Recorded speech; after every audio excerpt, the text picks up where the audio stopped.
Good day, everyone. Welcome back. Today we're going to continue our lessons on writing better introductions. Today's lesson is part 2, so let's jump right into it. So let's first review what we talked about yesterday. What are 3 great ways to start your essay without asking a question? Now I say this because a lot of times us as students we fall into the trap of using the rhetorical question as our start to our essay. Have you ever heard of robots? In my essay, I will talk to you about how robots are amazing. This is not a bad introduction, but it is a highly overused introduction. We want to move away from this, so no more asking questions. We're going to use some new techniques. So here were the first 3 that we talked about yesterday. We talked about number 1, using a powerful emotional statement. Trying to get the reader to feel a certain way. Maybe you want them to feel angry, sad, upset, happy. Whatever the emotion is, starting off with that powerful emotion is going to help hook your readers better. Another technique we talked about was number 2, 3 short sentences. Using 3 choppy sentences to start your essay. This is a great way to draw the reader's eye to what you're writing because the 3 short sentences forces them to stop and read each one. Last, we talked about number 3, paint a picture yesterday, using sensory language like taste, touch, smell, sight, sound to illustrate a setting or to make the reader think about a beautiful situation and then starting your essay with that situation using the 5 senses. So these were the 3 we talked about yesterday. Now remember, here's how you create each. For powerful emotion, women, children, and the elderly are all withering away in the hot, overcrowded place we call Earth. We must try to find a new place to live. In this example about moving to Mars as a human colony, I try to make you feel sad for the women, children, and elderly who are dying on a hot Earth. That sadness, that emotion, is going to drive the rest of my essay. Number 2, look at how I create 3 choppy sentences. Earth is old. Earth is hot. Earth is dying. There's no way that humans can continue to live on the planet Earth. Those 3 choppy sentences draw your eye and force you to stop and read my intro. Number 3, paint a picture. Watch how I use sensory detail here. As you look around at our world today, you see a crowded housing complex, you hear noisy streets, and you smell the dirtiness of our congested cities. There's no way that humans can continue to live on this planet. So this is how you create these 3 examples. Now, let's go ahead and talk about today. Today we're going to talk about 3 new types or 3 additional types from what we talked about yesterday. Number 1, the anecdote. Number 2, introduce an intriguing fictional character. And number 3, start with an unusual situation. So here's number 1, an anecdote. An anecdote is telling a person a story or lesson. A story or lesson, it can be real or it can be not real, but typically an anecdote is a story from your life. So here's our topic. Pretend like you got the topic, should humans travel to Mars and establish a new human colony? This would be a great example of using an anecdote as an introduction to this essay. The idea of going to Mars reminds me of a time I went to summer camp. I was all alone. It was a strange place, and it was a hostile, scary place. But we must try to find a new place to live if the Earth is dying.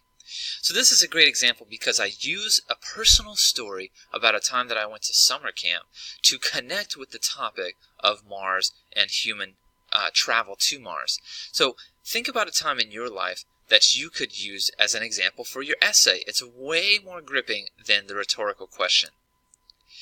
So now it's your turn. I want you to create your own example of an anecdote. Here is your topic. Should students have to go to school year-round?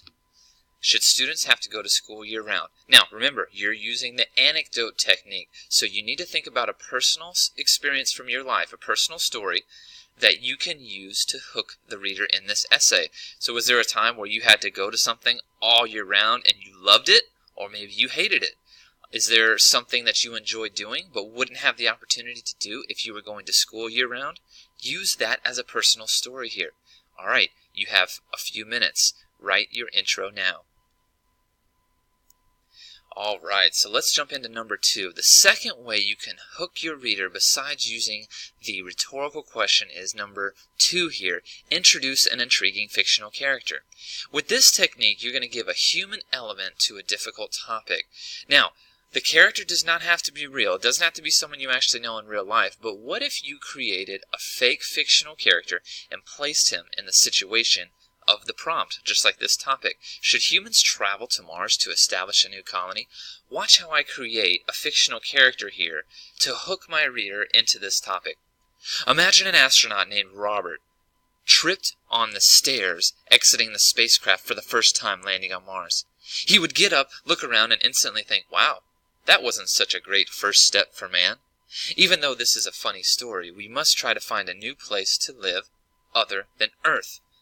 So here's what I did here. I created a funny situation with a funny character. I even used that classic quote, the first step for man, one giant leap for mankind. I used that quote from my past to kind of hook the reader here. So I created a fictional character, I placed him in the situation of the prompt, and thus I hooked the reader. So, can you do that? I want you to now create your own intriguing fictional character for this prompt. Should students have to go to school year-round? So think about a student that might be funny, or might be sad, or might be depressed. Can you create that fictional character? Place him in a school where they go to school year-round. Show me the positives or the negatives of being in this school. So, you have a few minutes. Go ahead and create your sample introduction now. Alright, here we go. The last example of the day. Start with an unusual situation. This technique is very, very good if you want to grab the reader by discussing the topic in an unusual way. So it's kind of like one of our previous examples of paint a picture, but this one you're going even further beyond that. You're creating an unusual situation. So here's your topic: should humans travel to Mars and establish a new human colony? And here's my example. Watch how I create an unusual situation. You look around the cold, windy, and dry landscape. You cannot hear a sound at all. Nothing but total darkness and silence. You take a slow, steady step, unsure about what is behind each corner. Does this sound like a dramatic horror story? Actually, it is the surface of the planet Mars, and exactly the reason why we cannot live there. So wow, look how I created. I kind of am using a bunch of different techniques here. I'm using paint a picture. I'm using create some passion and some emotion. I'm even using a rhetorical question here. Does this sound like a dramatic horror story? But ultimately what I'm doing is I'm creating an unusual situation about this topic, traveling to Mars, to hook my reader. So think about how can you create a horrifying or strange or weird or unusual situation about the topic. So now it's your turn. I want you to create your own start with an unusual situation type introduction. So remember your topic. Should students have to go to school year-round? Now I want you to create an interesting topic introduction. You have a few minutes. Ready, set, go. Wow, you worked really hard today. Today you talked about 3 different types of introductions that you can use to start your essay that are way more interesting than the rhetorical question.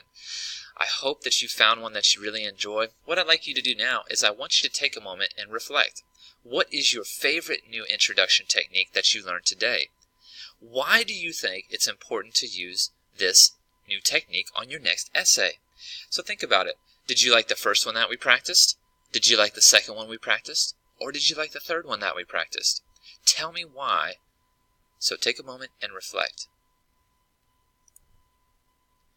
Well, thank you so much for joining us today on Better Ways to Write an Introduction Part 2. I hope these tips were helpful to you. Please go back and watch video number 1 for even more awesome introduction ideas. Thanks so much. Bye.